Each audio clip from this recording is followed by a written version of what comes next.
Hi YouTubers and gamers, and I'm back, and today I'm with a special episode, a sort of special pickup. For a while I've been contemplating about the ways I can go about playing PC Engine or TurboGrafx games, I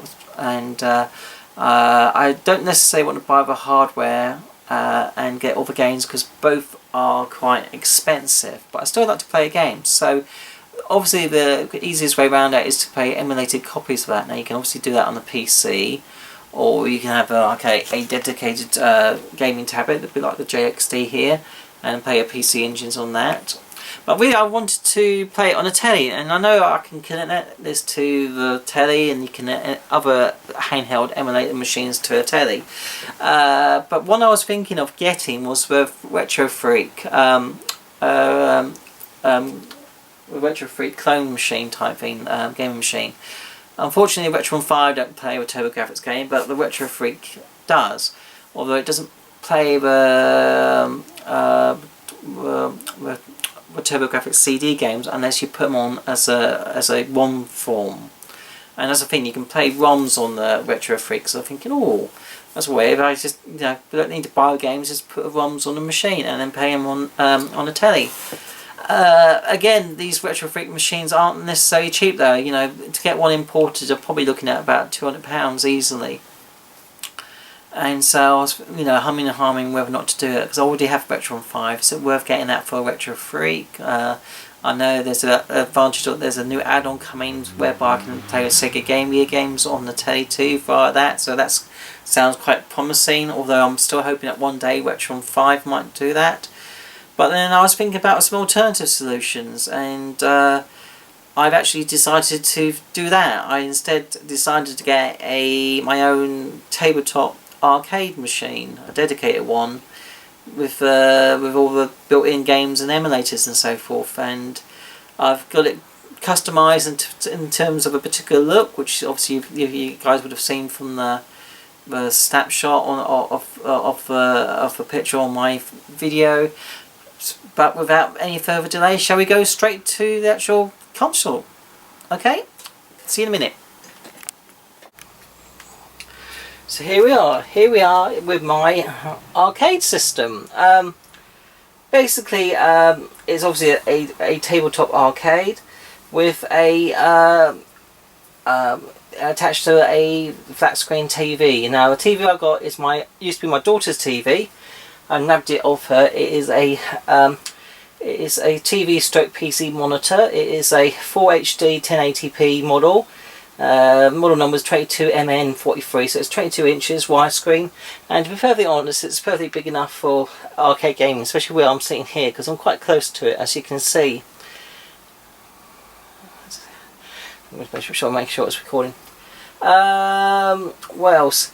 Beneath this setup, I have I bought a Sony HD DVD player. That's only like £20 reduced, all brand new. And what's good about this TV as well, before I forget, it's obviously got HDMI input, but it's also got VGA and RGB input as well. And some monitors don't always have that instead, not a true VGA or RGB.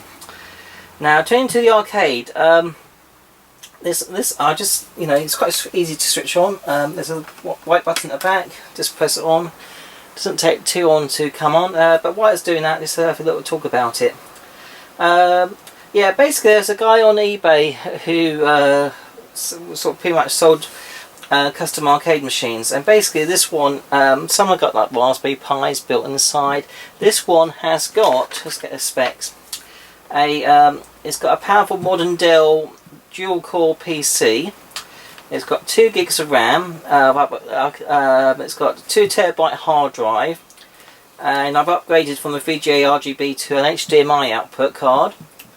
The operating system is Windows 7 Pro 64-bit. They recommend not upgrading to Windows 10 because a lot of those emulators don't necessarily work with it. But it's a pretty multi PC. PC basically is a PC arcade. And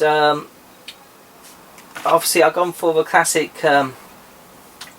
like 8-button dual 8-button controls. it's come with a custom. You see, it's already on. You see, it's all it's in the Neo Geo. So basically, it boots straight into the Mala front end emulator program, and this program has got 36 emulators. I could have had 37, and that was like a Nintendo DS, but I didn't really particularly wanted that so much because I didn't have space for a library of games, and I couldn't imagine me playing the games on a system without a proper dedicated touch screen, really. So I instead opted to have the Sega Saturn emulator with all the library of games instead, which I think is a much better choice myself. Now, turning back to the arcade and the guy who did this for me. He's based in Kent in England, not too far away from where I am in Essex, and basically he builds them all from scratch. You can have whatever colour vinyl side you want. The actual top decor is custom. I actually chose a design. I'm a real PlayStation fan, so I chose for a classic PlayStation 1 look, so it looks like a PlayStation 1. He's not done one of those before. This is the only one he's done, so it's pretty unique, I suppose. Also, it's got the colour buttons, and I've chose to have the colour buttons almost matching like the green power button. So I've got the green arcade stick plus a green player 1. And on the blue open button, I've got blue arcade stick and blue player 2 button. Here, these colour buttons represent the same colours on the PlayStation controller. And I've got one here.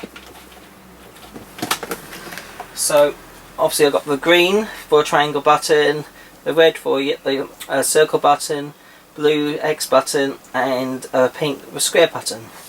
And these two are like the left 1, left 2, and right 1 and right 2 buttons. On the front, it's got the usual coin button, which you can use particularly with the arcade games, and a quit button, which is basically an exit button. Okay, so it came with a mouse and a keyboard, all part of a package. It was a lightweight wired mouse, but I've upgraded to a wireless mouse, a laser-like one, which I wanted, just so it's free. Basically, you just right-click and it gives you the options. So you can go through the emulators by going left and keep going, and it keeps jumping from all the emulators, and you can scroll up and down the games by pressing these buttons and so forth. But if you want to quickly jump ahead to a particular emulator and a game list on that, or do any other options, you can pretty much do it by right clicking on the mouse. If you want to come out of this, you can either exit by pressing exit, or you just press a quit button on the arcade itself. Sometimes you get like, unexpected error messages that come up, and I think it's, I'm a Mac user, so I'm not used to many error messages come up, but sometimes you get that with PCs. And to be honest, with this Mala front end, it's crashed a couple of times, whereby I do have to come out, go back in, it works fine. And I think that's just one of those things with emulators and so forth. Sometimes you do get those little glitches or whatever else. But yeah, basically you just go down, and there's like the Mala program at the end.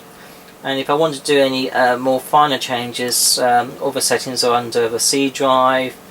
Go into a computer, look at C drive, and go into the arcade, and all the emulators and everything else is all there. And so if I wanted to go in some of the particular emulator settings and change the controls from, let's say, the arcade sticks to the a controller, like this PS1 controller, this dual analog, then I can do that.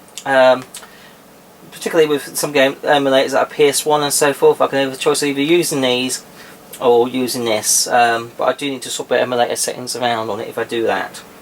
On the PSP, I've got it set up so that I don't actually need to change the settings at all. They are set up to use this controller as well on the PSP emulator, which is fantastic, because playing the PSP games using this, and I've got to use these two keys as for the save states and load states.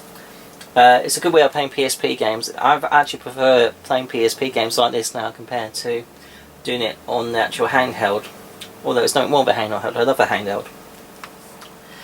But naturally it's nice to be able to play them on a big screen. And I know you can connect a PSP 3000 to your telly, but it's still using the PSP buttons, which after a while aren't always the most comfortable. Whereas the classic PS1 analog control buttons are, it's ideal for it.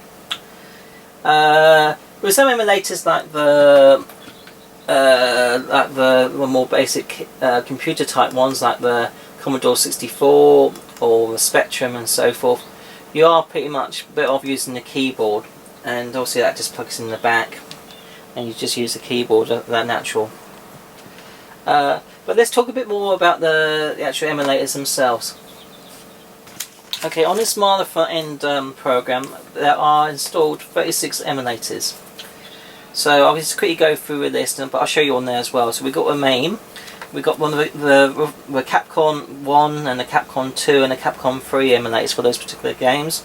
Marvel vs. Capcom, the Neo Geo, the Neo Geo Pocket, Neo Geo Pocket Color, Atari 2600, Atari 5200, Atari 7800, the Atari ST, which is a new one on me, the Amiga CD32, Amiga CD TV, Commodore 64, Amstrad, ZX Spectrum, with Daphne, which is those QuickTime QuickTime Laserdisc type old games, a bit like Dragon Lair and Blade Storm and that sort of thing. Future Pinball, and also there's some more. Amiga CD32. I've already done a Commodore 64, haven't I? I've sort of jumped ahead. I'll just read these down. I've got pages all jumbled up. Yeah, sorry. The other emulators are Nintendo Game Boy, Nintendo Game Boy Color, Nintendo Game Boy Advance, the NES, with SNES, Nintendo 64. Sega Game Gear, Sega Master System, Sega Genesis and Sega Genesis Pinball, Sega 32X, the Sega CD, the Sega Model 2, which again is a new one on me, a Sega Saturn, that I said I've opted for a Sega Saturn over and above Nintendo DS, because even with a 2TB hard drive I did have to make a little compromise by not having a DS video game library on it, but like I said, you don't really want to play DS games on this really, because you still need a touchscreen, let's face it. Anyway, the Sega Dreamcast, which is the one that I really wanted, as well as particularly the Saturn, Sony PSP, Sony PS1, and what I really wanted was the TurboGrafx 16 and the TurboGrafx CD, which, as I said earlier, was one of the main reasons why I wanted to have an arcade machine, because I don't necessarily want to spend a fortune on the original hardware and spend a bigger fortune trying to get those particular games. I like to be able to just have a quick fix of them and to do it via a TV using proper original arcade controls, and that's what I've gone for. Okay, so let's have a look at some of the emulators and some of the games. Let's have a look at what we got. So these are the Capcom emulators. MAME. I've got to say how many games there are. There are, as an estimate, about 30,000 games in total. Some of them I'll probably never play much, like some of the Sinclair Spectrum ones. Again, like these, they are geared up for the keyboard. So with the Spectrum games, I think I actually prefer my Sinclair's Vega, because that's more user-friendly setup for that particular controller. And I know there's a new Sinclair Vega handheld coming out as well. I don't know whether I will get that. I might do if it's cheap. But basically, with the Spectrum games, if you wanted to use the original keyboard, a bit like you do on the original Spectrum, by all means. But that's probably a bit too hardcore for me, really. So we've got some really obscure emulators like the Atari ST, which is not something a machine which I'm not come across before. Yeah, this must be a 5200. No, it must have been a Atari 7800. Sorry, this is a 5200, and the 2600 it must be. There's a Commodore CD TV. Yeah, that's an obscure machine. Like I said, the Amiga CD32. Amiga, Commodore 64. I think I probably will give those Amiga games in a go. These Amstrad games, I don't think I'll be playing too much of somehow. What's this one? I don't know, that was a pinball one. PSP obviously, PS1, Sega Dreamcast, yeah. And on the Saturn it does have the big boys, so it's got like the rare games that are, you know, basically it's 326 games here on the Saturn, and it includes ones like Deep Fear and the Panzer Dragoon series games as well, including Panzer Dragoon Saga. And I thought, and it may have been just a rumour, that they can emulate the Panzer Dragoon Saga, but that's a lie. Yeah, going back to what I was saying, sorry for the interruption. The Sega Saturn, it's a bit more of a tricky emulator, that one. I've had a few problems with it. Can be a bit buggy, but I'm hopefully we'll be sorting that one out soon. I did get it playing, and then all of a sudden it's not playing, and I've just emailed the seller to get some advice on what to do with that sort of emulator. But saying that, all the other programs were fine. Obviously got your Sega CD games. Just go into Sega CD game.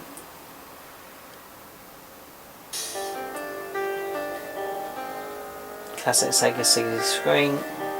Press start.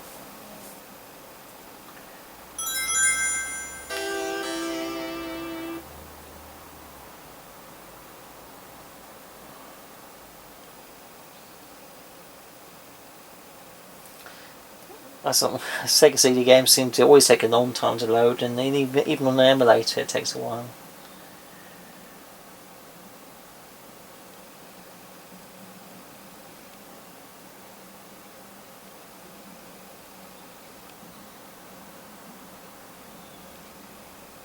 Okay, press start.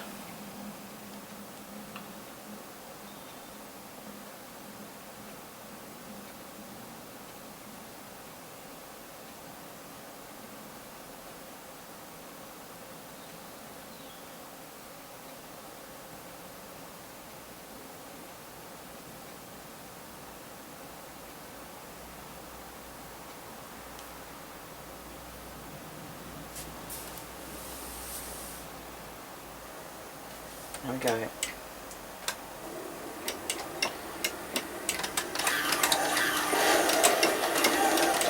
So this is obviously Batman Returns on a Sega CD.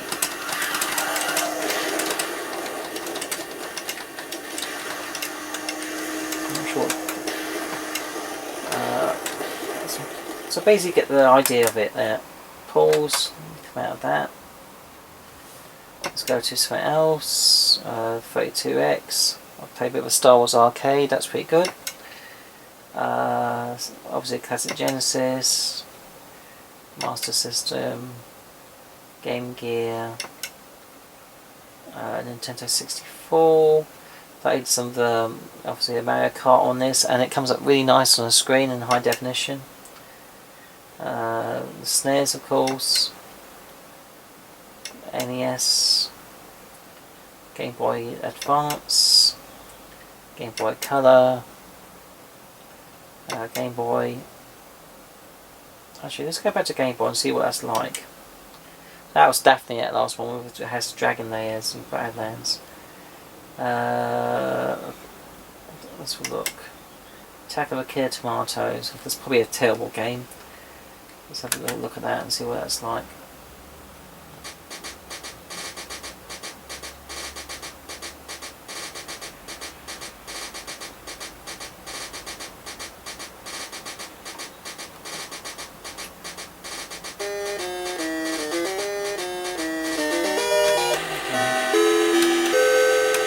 That's what I'm talking about. I'll skip for that. No.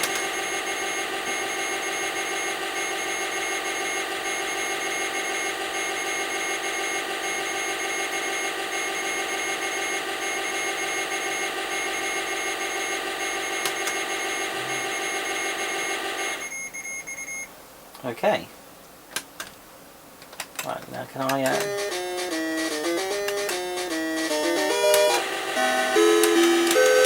Come on, let me skip.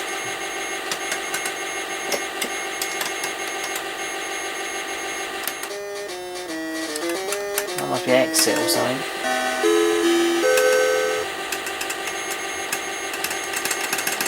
Come on. Right, now I can play a game. And die quickly. Okay, let's jump. Hey, jump. The other buttons, do we do anything?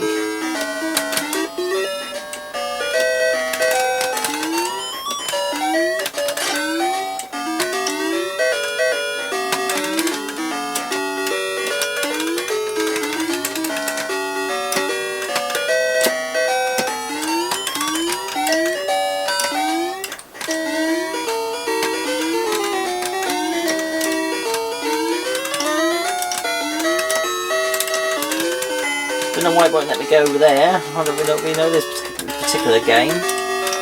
Come on. Oh, there.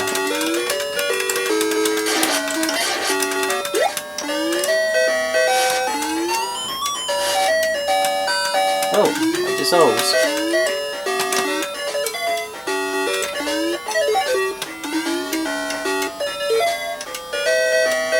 Yeah, Attack of the Killer Tomatoes is probably not a best game to play on the Game Boy by the looks of it.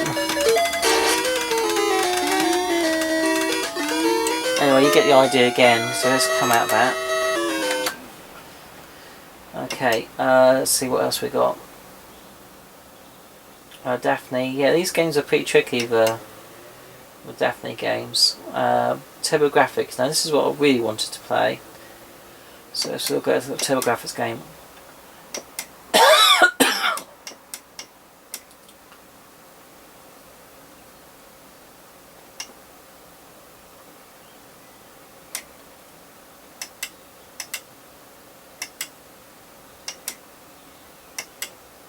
Let's play Cotton.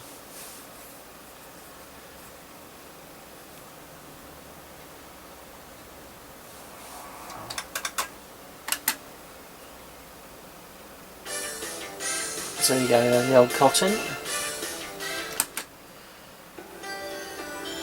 Let's skip through all these talky bits.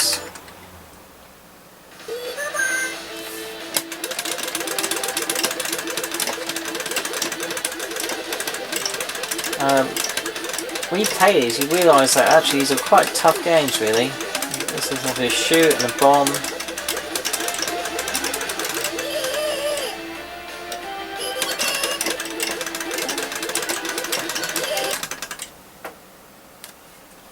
Why has it gone to that? Let's get to Windows Media Player.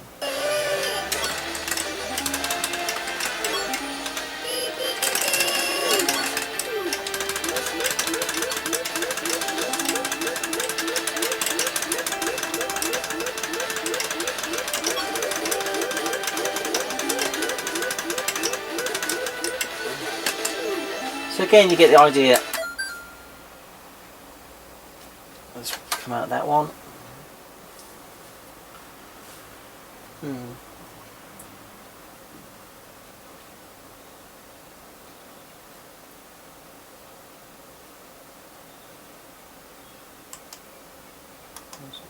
Okay, that's closed now. Windows Media Player. Sorry, Windows Media Player was popping in. Okay, let's see. TurboGrafx 16, Neo Geo Pocket Color, again it's Cotton on that too if you want to play that, and Neo Geo Pocket, and obviously the classic Neo Geo. And this is a one to play. I've been playing a lot of Metal Gear on Metal Slug with that. My daughter Caitlin and I was playing 2-player of that, and using the unlimited coins and stuff or credits was quite fun. And to be honest, I think this machine is, it's in its best when you're playing those arcade games like the Neo Geos, the Capcom boards, and Marvel, the main games. So here, JoJo's Adventure, I played a bit of that.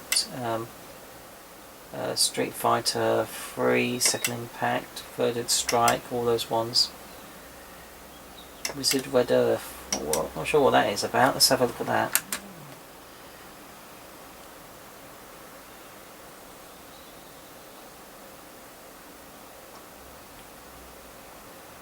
This game is for use in seconds, blah blah blah.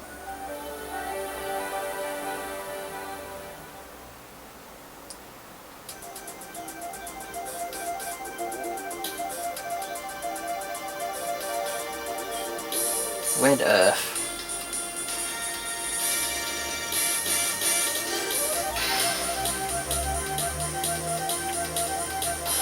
Actually is a fighting game.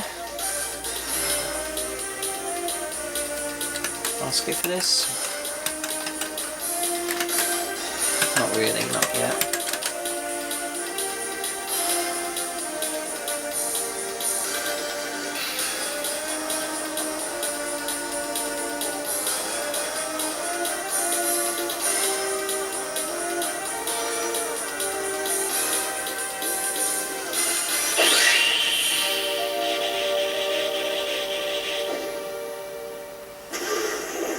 Okay, let's insert a few coins.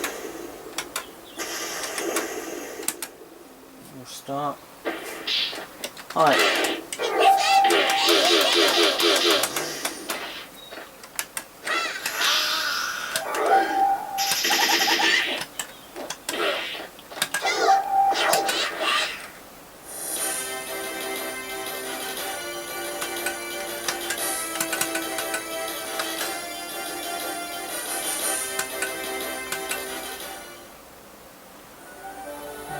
Starting now.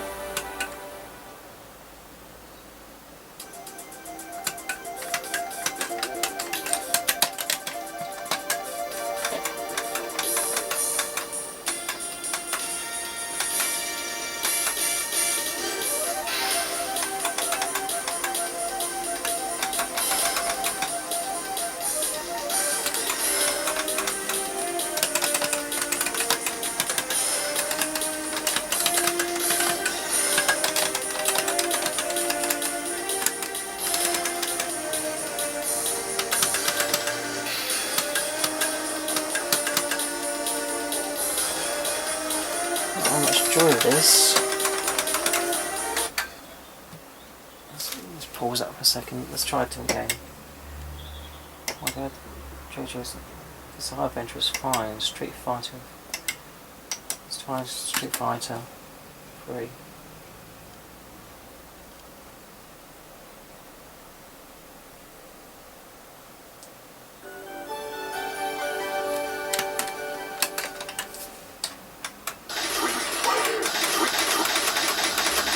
Well, the credits work alright on Street Fighter 3 at least.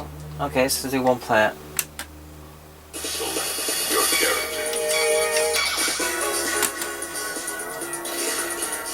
Okay.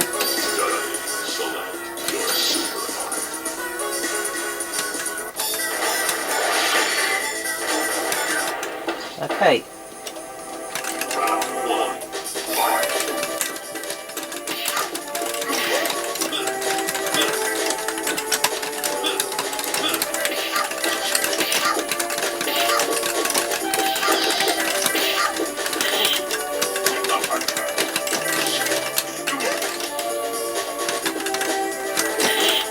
Again, you sort of get the idea, but you know, it looks pretty good on the screen.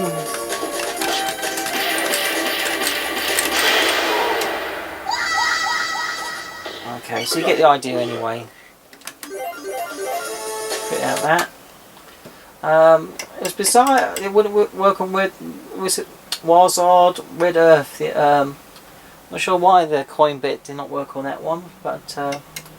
Hey ho, out of 30,000 games, there's bound to be one or two glitches. Dungeons & Dragons Shadow over Mysteria, another classic Capcom game. It's a USA version. They also have lots of different versions of the same game, so it's Asia version, Euro version. Yeah, so it's pretty hardcore. The choice of games you've got, especially when there's about a dozen versions of the same game, like Dungeons & Dragons Tale of Doom. So many different versions of it. Eco Fighters, it's not a game I've heard of before. So yeah, Gigaween, that's a classic, let's have a bit of go on that.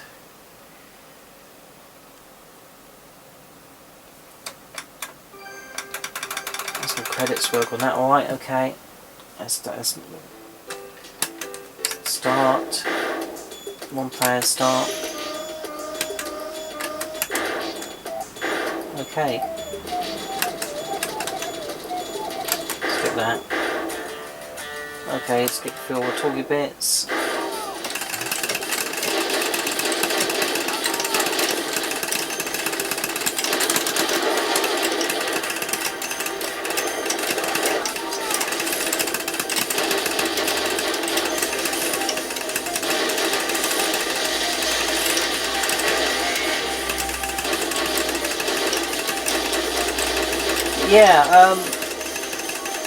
Yeah, so it's, as you can imagine, it's a hell of a lot of fun. I still need to sort out the Sega Saturn emulator. Hopefully the seller will have a solution to that problem. Sometimes these things sort themselves out, sometimes I find. But, because I was getting the Sega Saturn playing fine a couple of days back, so I don't know why it's gone all buggy the Saturn has all of a sudden. Who knows? Oh dear, I died. Continue. Yeah, I've still got loads of credits. Yeah, what's nice about the arcade games, even if you keep dying, if you've got infinite credits, hopefully you'll eventually get to the end. Even though your fingers may die of a few deaths or button bashing. But I guess that's a part of the arcade experience. And to be honest, when I was playing with Metal Slug, we got up to stage 4, and I think both of us was getting finger fatigue or by pressing the buttons. So yeah, perhaps we need to exercise these fingers a bit more. That's the arcade fingers. Yeah, I think I'll come out of that now. So again, yeah, it's great to have the Capcom emulators there. Let's see what else we got. There's another Capcom one. I can literally spend hours, if not days, going through these games. Ultimate Marvel vs. Capcom, so it's got all the different variations of Marvel superheroes versus Street Fighter. Oh, it's almost overwhelming the choices of games you have. I think basically, when I'm Miss Pac-Man Heartburn, not heard of that one before. Let's have a look at that one. Yeah, I think. You know, have a few beers at hand, just play a lot of arcade games. Yeah. Is that a version of Miss Pac-Man on that theme? On the Marvel vs. Capcom, which is a strange place to have it, unless... I don't know, maybe if you know arcade games, perhaps this was like a little hidden game in somewhere. Because it's like Miss Pac-Man with different characters and different icons. Let's have some credits. Lots of credits, let's start. Yeah! Like this game is here, it's like you control like a bomb type thing. And the ghosts are like witches. I really don't know much about this game. Anyway, I don't think I'll be playing this particular one too much. Let's come out of that, that's a bit... Miss Pac-Man Heartburn. If anyone's heard of Miss Pac-Man Heartburn, you might like me why it's on here in this library of all games. As he knows, dozens of Marvel ones. Anyway, MAME, yeah. Again, I can spend days playing the MAME games. Okay, and then back to the Sinclair Spectrum again. So I think I haven't missed anyone out. Yeah, I think I've been through all the emulators. Yeah, been through them all. yeah, it was just bizarre that Sega Saturn one. It's not currently working for whatever reason.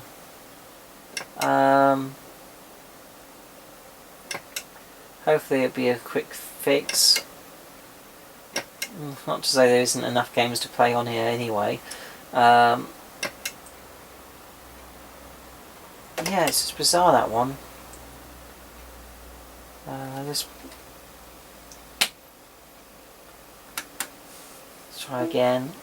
Probably come up with the same error message.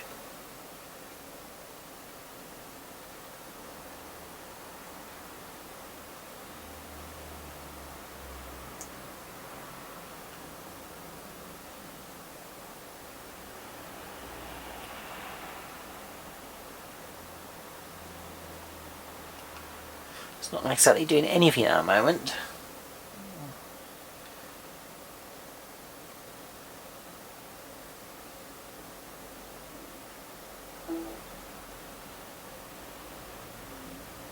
Yeah, it's come up with the same error message again. So I don't know why it's a bit buggy on the Saturn games, Saturn emulator.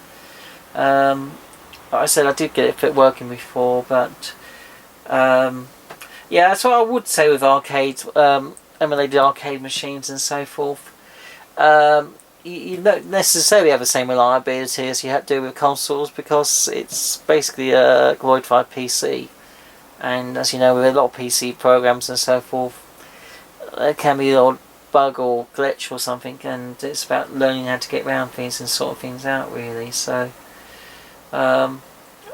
yeah, so that's unfortunate, but I will be, I hope to sort that out at some point. But anyway, that is my arcade machine. So you may be asking, how much did this set me back? Well, basically, this is like a top model. This is the one that has, like I said, the maximum memory of a 2 terabyte hard drive and 2 gigs of RAM, and the HDMI output, in addition to the VGA RGB output. So I paid for those extras, but in total, delivered to my address, this was £410, and so that's where my basically I had a bonus a bonus come through. So I bought this for myself, and I bought the TV, bought those a few extra bits for Kate then to compensate for me having a telly, which I'll show you in a minute. But she's done alright, so don't worry about her. She's done alright out of this, and we both got this nice arcade machine to play together. About £410, quite a good price, I think.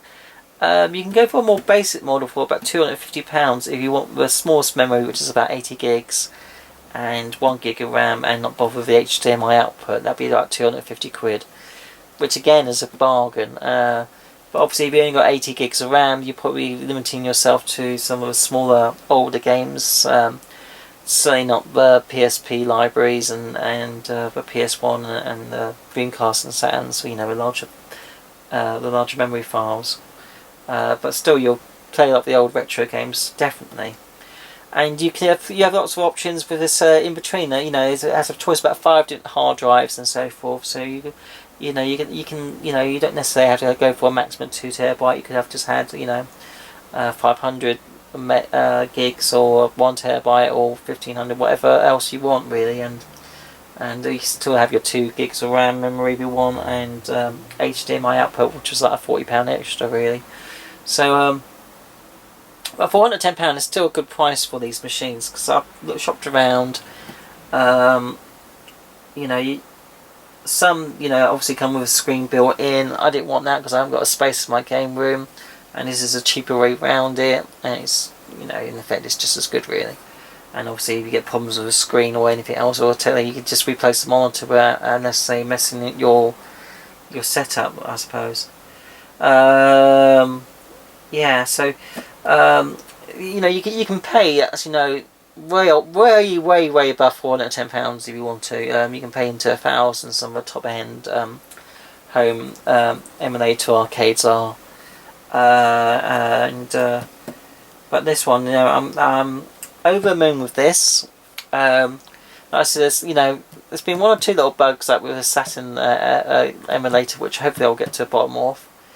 But aside from that, it's been pretty good, and it's a lot of fun, and I highly recommend it. And if anyone's interested, by all means, I can. If you leave a message, I can private message you the email address for this seller.